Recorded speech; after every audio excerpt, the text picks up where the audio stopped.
Do you really think that if what the Republicans are claiming is true, if what they're claiming is true, that this theft of votes that is always every goddamn election, I apologize, every election we go through, the Republicans come out wringing their hands and whining, just pissing and moaning about how, oh God, the Democrats are stealing here and the Democrats are stealing there. They're just whining and complaining about it. Enough whining and complaining.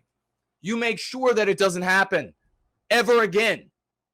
And what that means, whatever step you have to take to ensure that it never happens again.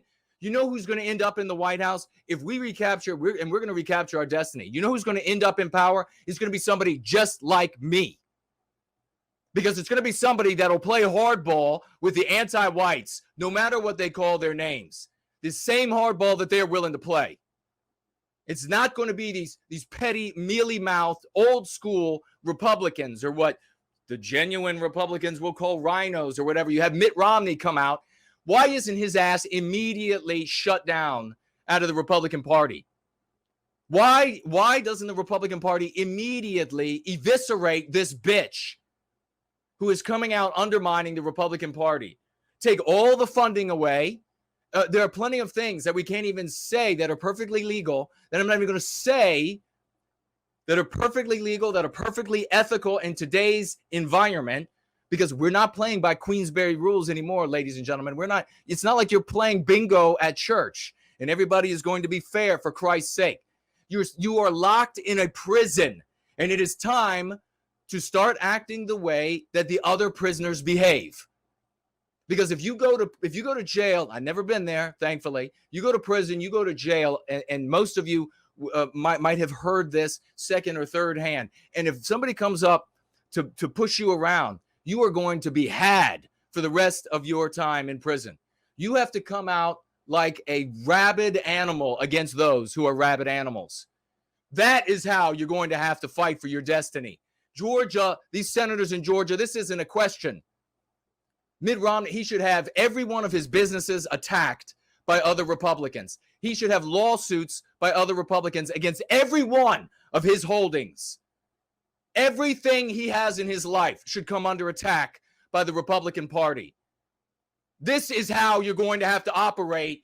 You have to clean house if you're going to be able to take on the anti-whites who are flying under the umbrella of Democrat right now. Mind you, now there are going to be good people out there who are Democrats.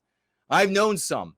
They still think the Democrat Party cares about the white working man because it cares about all working men. Horse shit.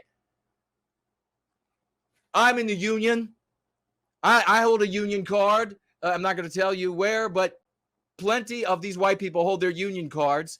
And you sit there and watch as your union undermines you and your families and everything you care about as they bring in wonderful people, astronauts, to do your jobs from other countries because they're going to do them cheaper. They'll do them without the protective suit. They'll do them without the protective breather because that's far better even than where they came from. So you're going to have to play hardball with these anti-whites, legally, ethically, morally, going the distance in every conceivable way. Georgia has to be won. We'll be able to serve white well-being no matter what.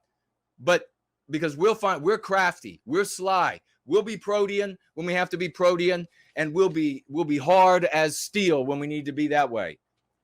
But the reality is that if this goes, it's going to make the senators in Georgia go. It's going to make things a lot harder.